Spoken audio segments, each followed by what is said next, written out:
साथियों नमस्कार, मैं नागेंद्र कुमार कुशवाहा, राष्ट्रीय सचिव विश्व भारती जन सेवा संस्थान। और हमारे साथ आज हैं राष्ट्रीय संयुक्त सचिव भाई अशोक जी। इधर आइए ना, राष्ट्रीय उप सचिव भाई प्रवीण श्रीवास्तव जी। हम लोग तीनों आदमी अभी रांची हाई कोर्ट में खड़े हैं। जैसा कि आप सबको पता है, विश्व भारती जन सेवा संस्थान सहारा से संपूर्ण भुगतान एवं इनके किए गए कुकर्मों के खिलाफ आज सभी कोर्ट में हम लोग खड़े हैं, चाहे वो रांची का लोअर कोर्ट हो, हाई कोर्ट हो या माननीय सुप्रीम कोर्ट हो। हम लोग आज इंसाफ के लिए दर दर भटक रहे हैं। साथियों, सवाल ये है कि जो लोग सहारा में कार्यकर्ता थे, जो काम किए सहारा में या सहारा में जो जमा करता थे, क्या कभी उनको सपना भी आया होगा कि सहारा में हम पैसा जमा कर रहे हैं और पैसा निकालने के लिए CRCS, lower court, high court और सुप्रीम कोर्ट तक हमको जाना पड़ेगा? क्या कभी ऐसा आप लोगों ने सोचा था? मुझे तो नहीं लगता है कि किसी ने सोचा होगा कि एक दिन पैसा निकालने के लिए हम लोगों को सभी कोर्ट का चक्कर लगाना होगा, न्यायालय का चक्कर लगाना होगा, वकीलों के दहलीज, वकीलों के घर पे जाना होगा, और क्या क्या कठिनाइयों से गुजरना पड़ता है ये हम लोग महसूस कर रहे हैं।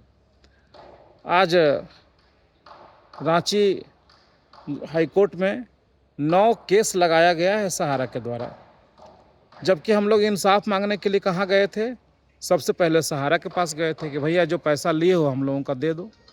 सहारा ने नहीं दिया तो हम लोगों ने CID का दरवाज़ा खटखटाया कि भाई हमारा पैसा नहीं मिला, हम लोगों का पैसा दिलवा दीजिए। CID के कार्रवाई के डर से CID में इन लोगों ने ये लिख के नहीं दिया कि हमारा मामला सहारा सेबी का है, हमारा मामला एम्बार्गो का है, ये सब हो जाने के बाद हम भुगतान कर देंगे, ये वहाँ नहीं लिख के दिया। ये लोग अपने बचने के लिए लोअर कोर्ट और हाई कोर्ट में चक्कर लगा रहे हैं। और सबसे दुर्भाग्य की बात तो ये है साथियों कि जो लोग आज भी सहारा के पक्षधर लोग हैं, जो सहारा का पक्ष ले रहे हैं, लें, कोई दिक्कत नहीं है, लेकिन ये बताएं कि सहारा में जो एजेंट काम किए थे सब लोग कमीशन के लिए ही आए थे, सब लोग 2 पैसा यहाँ कमाने के लिए आए थे। लेकिन ये लोग पिटीशन क्या दाखिल कर रहे हैं लोअर कोर्ट और हाई कोर्ट में कि सहारा में जितने भी एजेंट काम किए थे ये कमीशन के लालच में आए थे और जमाकर्ताओं का भुगतान की जिम्मेवारी सहारा की नहीं थी, इनकी जिम्मेवारी थी। और ये लोग जो है गलत तरीके से सहारा के जमाकर्ताओं का पैसा लगवाए। कोऑपरेटिव सोसाइटी में पहले से नियम बना हुआ था कि जो लोग इसमें पैसा लगाएंगे वो अपनी जिम्मेवारियों पर लगाएंगे, और सहारा के एजेंटों ने कमीशन के लालच में आकर के डिपॉजिटर को फंसाया है। तो इसीलिए केस सहारा के अधिकारियों पर नहीं चलना चाहिए, केस उनके जो एजेंट्स हैं उनके ऊपर चलना चाहिए। ये इस तरह का पिटीशन FIR लोग किए हैं। मैं जानना चाहता हूं, जो सहारा के अंधभक्त हैं, सहारा के भक्तिभाव में आज भी खड़े हैं, क्या ये फैक्ट है कि सहारा की जो लायबिलिटी है वो एजेंटों को चुकाना है? क्या ये फैक्ट है कि सहारा के एजेंट जो थे वो कमीशन के लालच में जमाकर्ताओं को फंसा दिए? क्या ये फैक्ट है कि सहारा के अधिकारी जो हैं सब लोग पाक साफ हैं? क्या एक फैक्ट है कि सहारा में कोऑपरेटिव सोसाइटी और कंपनियों का अगर भुगतान नहीं हुआ तो इसका कारण एम्बार्गो था या सहारा सेबी का केस था? इस पर आप लोग ज़रूर गहन आत्ममंथन कीजिएगा कि आखिर हम लोगों का दोष क्या था। आज हम लोग अपने भुगतान के लिए जिस प्रकार से दर दर की ठोकर खा रहे हैं, और कहते हुए मन भी दुखता है कि किस कंपनी में हम लोगों ने 20 साल 25 साल अपना समय दिया कि उस कंपनी से पैसा अपना और अपने जमाकर्ताओं को निकालने के लिए आज कोर्ट का चक्कर हम लोगों को लगाना पड़ रहा है। कोई अधिकारी सहारा का आगे आके नहीं कह पा रहा है कि भुगतान की जिम्मेवारी हमारी है। कोई जमाकर्ता और कार्यकर्ता को घबराने की जिम्मेवारी नहीं है। सब लोग केवल बचना चाह रहे हैं, कैसे हम बचें, कैसे हम जेल न जाएं, कैसे लोगों का पैसा हम लोग हड़प करके बैठ जाएं, ये इनकी मंशा है। दुर्भाग्य हमारे कार्यकर्ता, जो ठीक है 10 लाख की संख्या नहीं होगी, 4 लाख 5 लाख की भी हो जाएगी, मुट्ठी भर लोग आज जाग पाए हैं, बाकी लोग आज भी खामोश हैं। आज भी कोई LIC में एजेंसी कर रहे हैं, कोई जाकर के पोस्ट ऑफिस में एजेंसी कर रहे हैं, अपना और अपना जमाकर्ता का भुगतान के लिए आगे नहीं आ रहे हैं। जो लड़ रहा है उनका पैसा मिल रहा है, जो नहीं लड़ रहे हैं उनका पैसा नहीं मिल रहा है।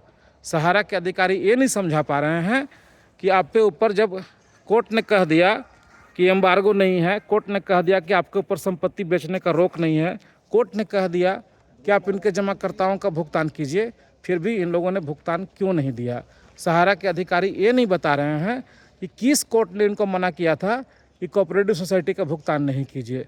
सहारा के अधिकारी ये नहीं बता रहे हैं कि सहारा इंडिया क्यूसोप, सहारा इंडिया कमर्शियल कॉरपोरेशन और जितने भी कंपनियां चली उसका भुगतान क्यों नहीं हो पा रहा है, कौन कोर्ट इनको मना किया था भुगतान करने से। दूसरा कि इनके पास में अगर एम्बार्गो लगा हुआ था, इनके पास पैसा नहीं था, तो फिर इनके बच्चों को अय्याशी के लिए पैसा कहाँ से आया, इनके लोगों को बड़े बड़े होटलों में पार्टी करने के लिए पैसा कहाँ से आया, सुब्रत राय को जन्मदिन मनाने के लिए 500 करोड़ रुपया मुंबई में खर्च करने के लिए पैसा कहाँ से आया।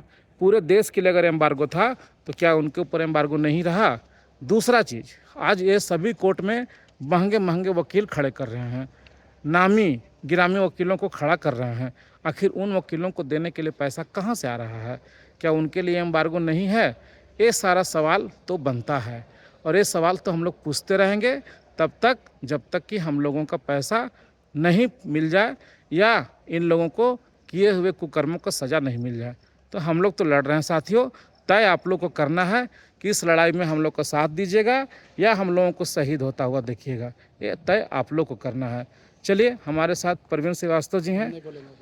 आप नहीं बोलेंगे, आप अशोक जी कुछ बोलना चाहते हैं संक्षिप्त में? तो चलिए, धन्यवाद साथियों, आज का वीडियो यहीं ख़त्म करते हैं, देखते हैं सुनवाई में क्या होता है। धन्यवाद, नमस्कार।